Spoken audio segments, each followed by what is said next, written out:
And like I would hope he would think about it and this would be in his mind, but I wouldn't actually know what another person is feeling at this time. You just can think that this person knows and thinking about it and stuff like that. I really want to know how I am. So my mom did tell me she went in there and filed a fraternity test, and it just basically I can say it was a whole lot of running around with that case. It was a whole lot of things that wasn't, what can I say,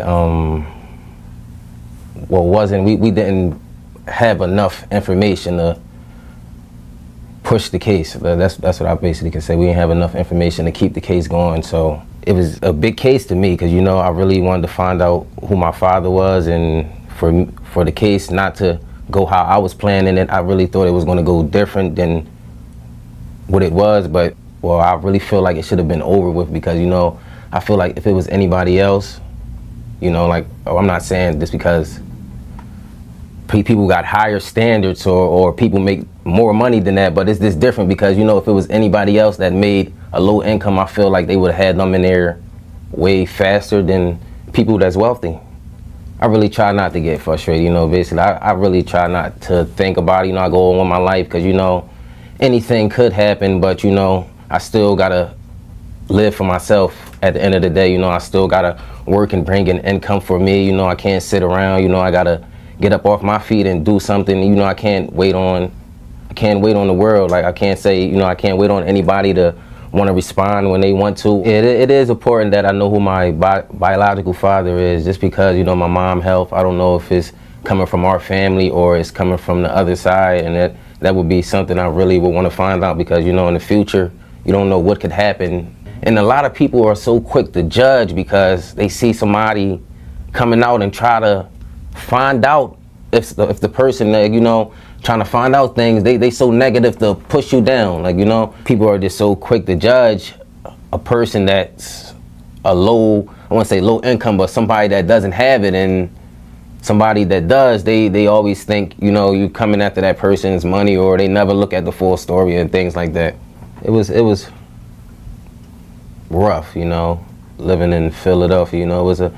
It was a hard city. It started to get wilder as the years went on. Have you ever been in a situation where you were almost killed? I have been. I wouldn't say the crossfire was for me, but it was people. It was a couple shootings that I have been around, but it wasn't for me. It wasn't intended for me or nothing like that. It's just In the world of hip-hop, where fame and fortune often overshadow personal lives, the story of Jay-Z and his alleged secret son has resurfaced, grabbing headlines and sparking intense debates. It's not just about the glitz and glamour anymore. It's a deeply personal tale of identity, responsibility, and the ripple effects of past actions. I mean, she just went back home and her life was never the same again. I know had to be wild for her.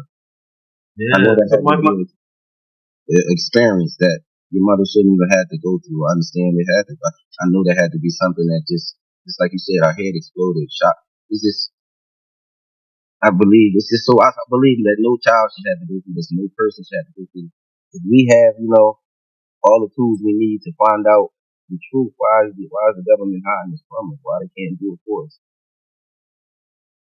So my question for you is, on your journey as you're getting older, where was your head at when you started to think about these things?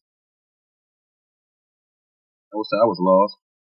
But as I said, I got a strong support system, so it's like I lost it for a minute, not like kind of going crazy or anything, but just had a lot of questions to ask myself, and I got kids, so I want to be the best father I can be for my kids, and always want to be supportive to them, and I hate lying to them. So it's like at certain things when your kids ask, it's only you only can tell them the truth to an extent because you don't even know. So it's like this was bigger for me than any person. And my mom, with her not being here, it just fueled me to go harder.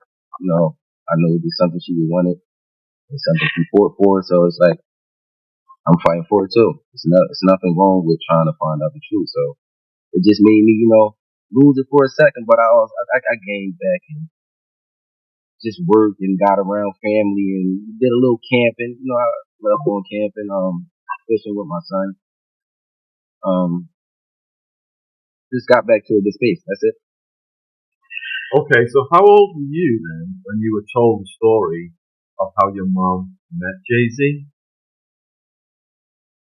I would say,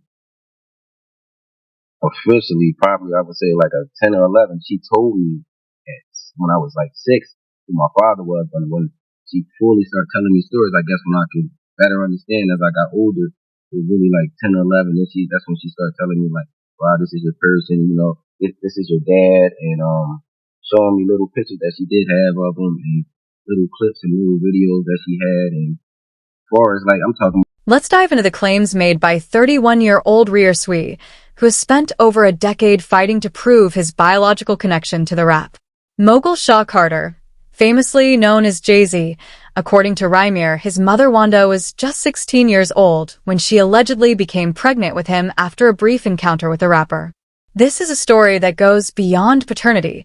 It delves into power dynamics, legal battles, and the quest for truth. Like little music videos he had, I guess, back out back in the days, and little clips, I guess, from shows, whatever. This was little. I was so young, I didn't fully understand, you know. But I watched them and I listened to my mom, and I just continued with life because I'm a kid. Like, you want to hear these things, but you don't want to hear these things. So it's like I listen, but I kind of try to block it out. Blocked it out a little bit.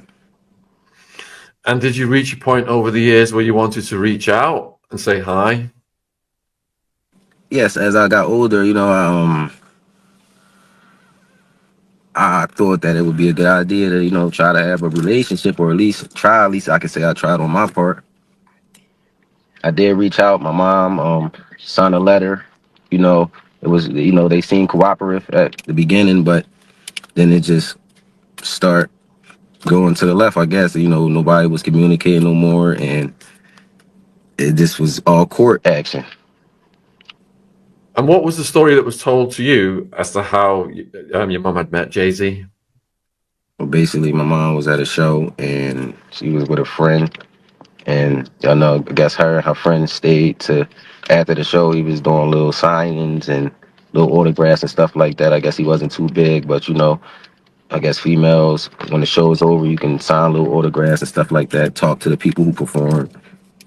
She said she went up there, and with her and her friend, and they start talking. I guess wound up leaving with them. He took them to some apartment building, and they did what they did in there. Talked a little bit, had a good time, party, and I guess had sex. I can't fully talk as my mom because I'm not my mom. I'm just telling you guys what she told me. It was this, and I honestly just believe her.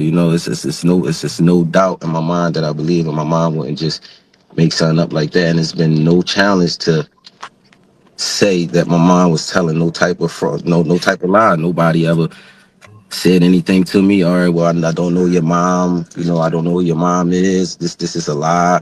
Never got anything. So why wouldn't I believe my mom? Like, we could have been settled this, and it only takes a conversation and some words. I'm not a hateful guy. I don't hate anyone. I'm not after nobody. I'm not trying to see no one downfall. But this is just some things that just went through court, and they just expected me to just sit there and just take what they were saying. I can't do it. RR's mother, Wanda, passed away in 2019, but she left behind a narrative that continues to haunt Jay-Z's legacy.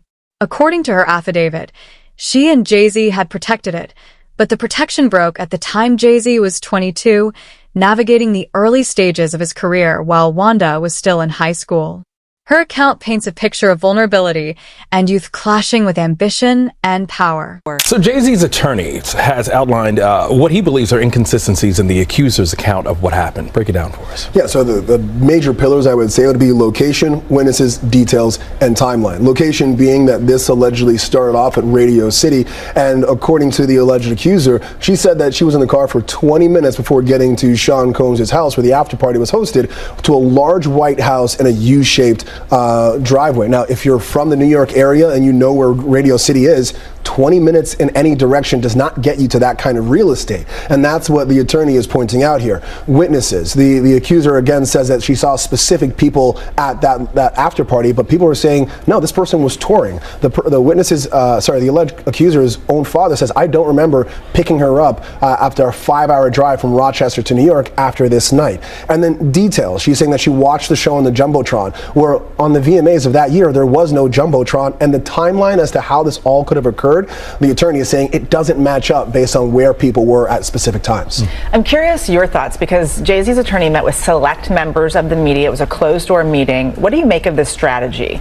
Well, initially, where were we in this closed meeting? That's what my thoughts are, right? But I think it's smart because this is a situation where it's not only in the court of law, but also the court of public opinion. And I think Alex, the attorney, is really pushing back on the court of public opinion to try to help the court of law arguments, because when you look at the timeline, you look at the details, yeah, there are some inconsistencies. And the accuser has acknowledged some inconsistencies in her story. So how often does something like this happen in a case like this? When it comes to sexual assault or rape cases where it's he said, she said, because it's so far ago, we're talking about an incident that has allegedly happened September 7th of 2000. It comes down to just the credibility of individuals. And people have issues with memory. It makes sense. I don't remember what I did on September 7th of 2000. But when some of these inconsistencies just go... For over a decade, Reimer has tried to establish his connection to Jay-Z, but his attempts have been met with silence and legal roadblocks. He claims that Jay-Z's legal team has done everything possible to avoid a paternity test, accusing them of subverting the legal system. Imagine spending your entire adult life trying to uncover a truth that could change your identity only to face closed doors and unanswered questions. That's Ree's reality. Against the idea of just like geography, timeline, a fact that a father didn't even remember this. That's where I think there's some real issues for Tony Busby and the accuser's claims. It's got to be a big blow for the case.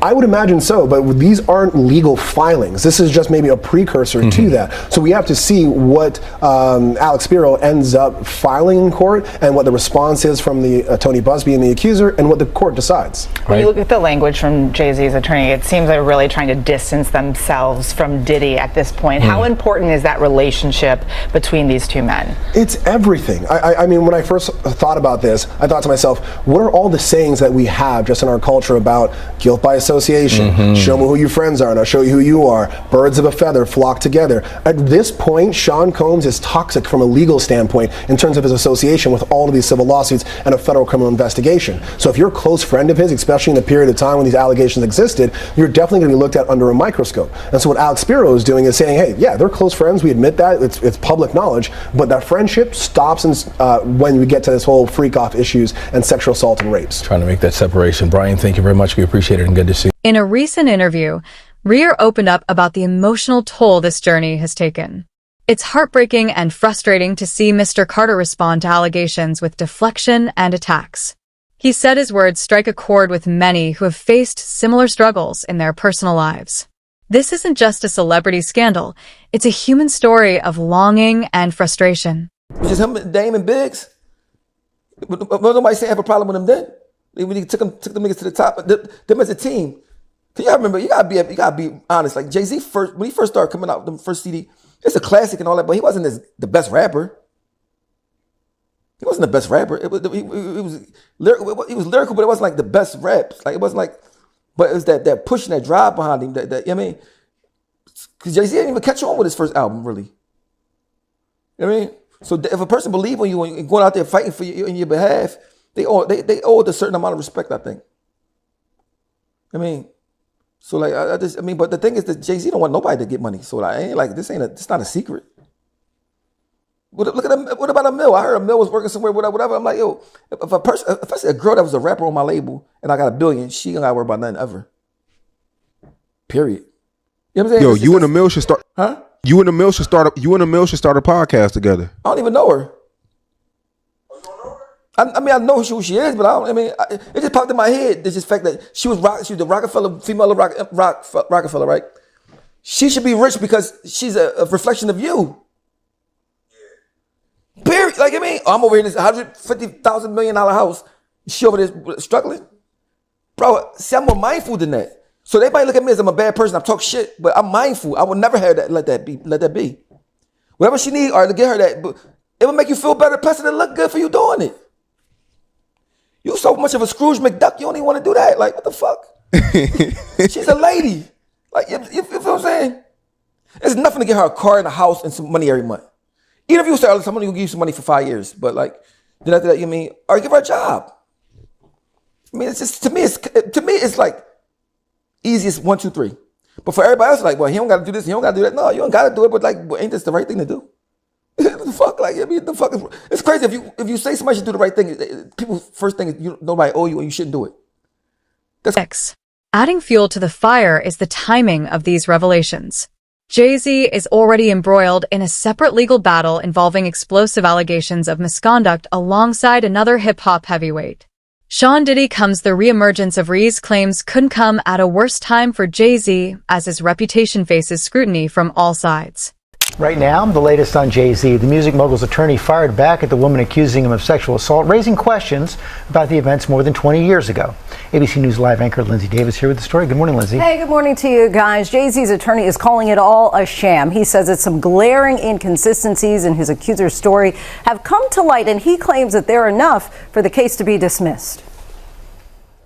Attorneys for rap mogul Jay-Z are doubling down on their defense this morning, calling recent rape allegations a sham. It's not just that this story is a lie and that it's not true. It's provably, demonstrably false. This never happened. The recently amended civil lawsuit, originally filed by a Jane Doe in October, identified celebrity A as Jay-Z, whose real name is Sean Carter, claiming at a VMA's after-party in 2000 that he and fellow rapper Sean Diddy Combs drugged and raped a 13-year-old girl at an after-party.